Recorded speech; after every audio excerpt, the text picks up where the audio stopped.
Hello बच्चों, स्वागत है आप सभी लोग का अपने चैनल आरएसपी स्टडी पॉइंट पर। उम्मीद करते हैं आप लोग बहुत अच्छे होंगे। तो जैसा कि हम लोग फिजिक्स पढ़ रहे थे, फिजिक्स में हम लोग 2 चैप्टर कंप्लीट कर चुके हैं। ठीक है, आज हम लोग तीसरा चैप्टर स्टार्ट करेंगे। अगर आप पहली बार इस वीडियो पे जुड़ रहे हैं, आप 2 चैप्टर अभी नहीं देखे हैं जो इसके पहले पढ़ाया गया था, electrostatic and potential and capacitance वाला, तो उसको आप जाके यहाँ पे आई बटन पे देखिए, दिख रहा है, यहाँ से भी देख सकते हैं और डिस्क्रिप्शन में भी लिंक उसका पड़ा है, जाके देख सकते हैं। ठीक है, तो चलिए फिर हमारा आज का चैप्टर हम स्टार्ट करते हैं। आज चैप्टर का नाम क्या है हमारा?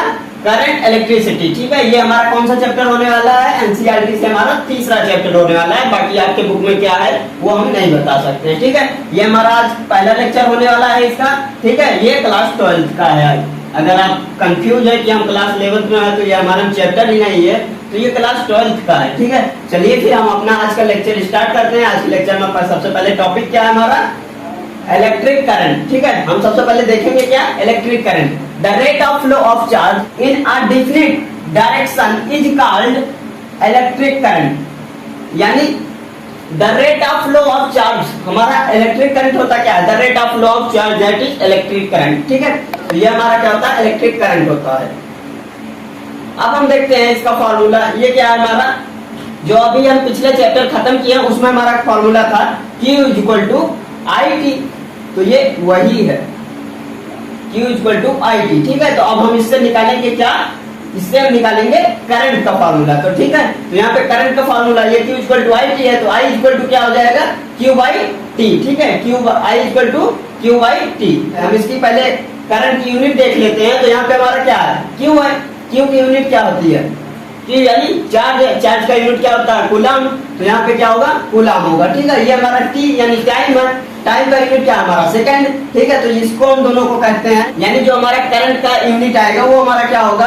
SI यूनिट क्या होगा इसका? एम्पियर होगा। ठीक है, अब एम्पियर से सबसे पहले हम देख लेते हैं 1 एम्पियर इक्वल टू क्या होता है। ठीक है, 1 एम्पियर इक्वल टू देखेंगे तो हमारा क्या? 1 ampere equal to 1 coulomb by 1 second. अगर 1 कूलम 1 सेकंड में फ्लो कर रहा है तो वो हमारा क्या होगा? 1 एम्पियर करंट होगा। ठीक है, तो यही होता है हमारा 1 ampere equal to 1 coulomb by 1 second. ठीक है, अब हम देखते हैं यहाँ पे हमारा क्या है। ये हमारा metal charge carry free electron. यहाँ पे ये मेटल चार्ज क्या कर रहा है? कैरी कर रहा है फ्री इलेक्ट्रॉन्स। अगर हम इसमें क्या करते हैं? करंट को फ्लो कराते हैं तो यहाँ पे हमारा क्या होगा? कुछ इलेक्ट्रॉन्स डेवलप होंगे, तो वो हमारा कौन सा इलेक्ट्रॉन होगा? फ्री इलेक्ट्रॉन होगा। ठीक है, ये हमारा इलेक्ट्रॉन होगा। कौन सा इलेक्ट्रॉन होगा? ये भी लिख देते हैं, फ्री इलेक्ट्रॉन होगा। फ्री इलेक्ट्रॉन है, ये कहीं भी किसी भी डायरेक्शन में मूव कर सकता है, इसकी कोई फिक्स डायरेक्शन नहीं है। ठीक है, ये किसी भी कहीं भी किसी भी डायरेक्शन में मूव कर सकता है, इसकी कोई डायरेक्शन फिक्स नहीं है। फ्री इलेक्ट्रॉन यानी ये टेंशन मुक्त है, ये किसी भी डायरेक्शन में किसी भी समय फ्लो कर सकता है। जब इसमें हम क्या करेंगे? करंट फ्लो कराएंगे।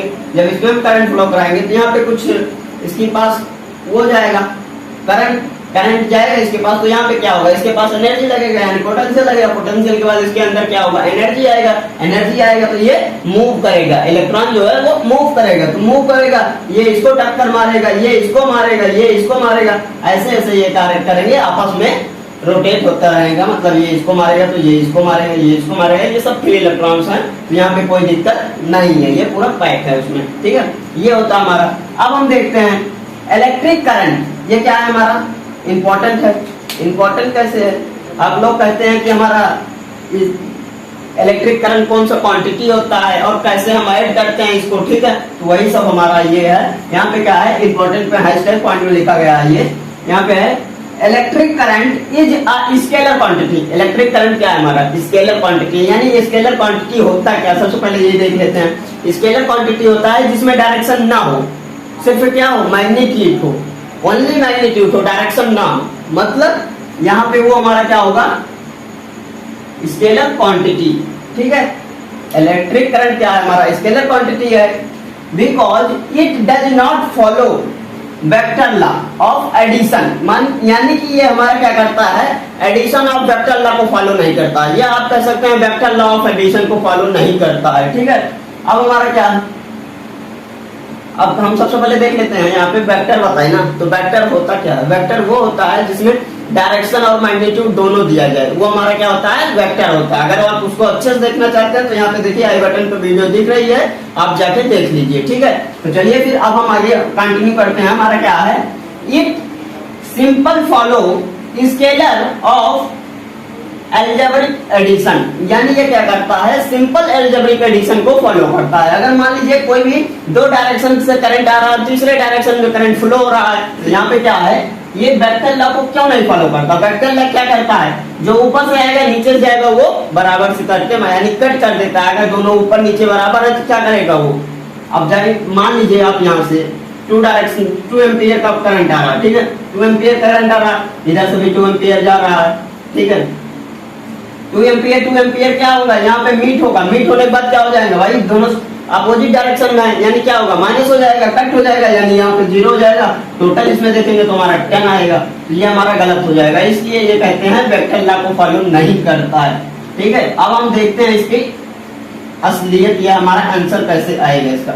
यहाँ पे जो है हमारा ये सिंपल लॉ को फॉलो करता है, यहाँ से आया यहाँ पे पहुंचा, ठीक है, ये जंक्शन पे पहुंचा। जंक्शन क्या होता है, छेड़ दिए टॉपिक, मतलब शब्द को छेड़ दिए तो हम उनको देख लेते हैं। जंक्शन होता क्या है, जंक्शन हमारा होता है जैसे 2 या 2 से ज्यादा क्या हो, जैसे आप क्या करते हैं, इलेक्ट्रिक करंट के तार जोड़ते हैं, ठीक है, इलेक्ट्रिक करंट का तार जोड़ते हैं, क्या करते हैं यहाँ पे, मान लीजिए आपके पास प्लेट एक है, बोर्ड एक है, आपको चलाना क्या है, 2 पंखा चलाना है, 1 बल्ब जलाना है, तो आप सबका क्या करेंगे, सबका पॉजिटिव एक साइड, सबका नेगेटिव एक साइड ले जाके ठोंस देंगे। मतलब क्या उसका मतलब वही कि वो जंक्शन बना दे रहे हैं आप, जहाँ पे 2 या 2 से ज्यादा मीट हो जाए वहीं पे वो क्या होता है, जंक्शन होता है, ठीक है। तो यहाँ पे जंक्शन है, यहाँ पे मीट करेगा, तो ये क्या हो जाएगा, हमारा अपोजिट डायरेक्शन से आ रहा है, ठीक है, यहाँ पे पहुंचेगा, यहाँ पहुंचने के बाद ये हमारा क्या कर रहा है, किसी दूसरे डायरेक्शन में, यानी 2 डायरेक्शन से आ रहा है, फिर उस डायरेक्शन में नहीं, तीसरे डायरेक्शन में हम कह सकते हैं, तीसरे डायरेक्शन में क्या हो रहा है, वो दोनों जाके पहले मीट कर रहा है, मीट करने के बाद दोनों एक साथ फ्लो कर रहा है, ठीक है।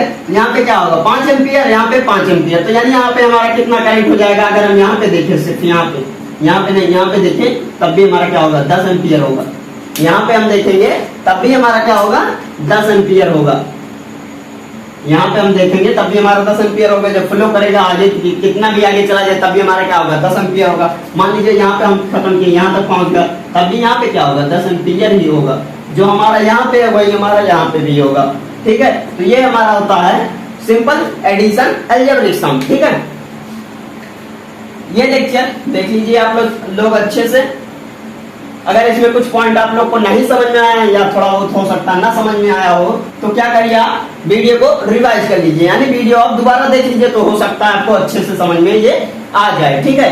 तो चलिए फिर इस वीडियो को हम एंड करते हैं। आशा करते हैं आप लोग को अच्छे समझ में आया। अगर अच्छे समझ में आया वीडियो को लाइक करें, चैनल को जरूर सब्सक्राइब करें। चलिए फिर हम आपसे मिलेंगे किसी नेक्स्ट वीडियो में, तब तक के लिए ओके बाय।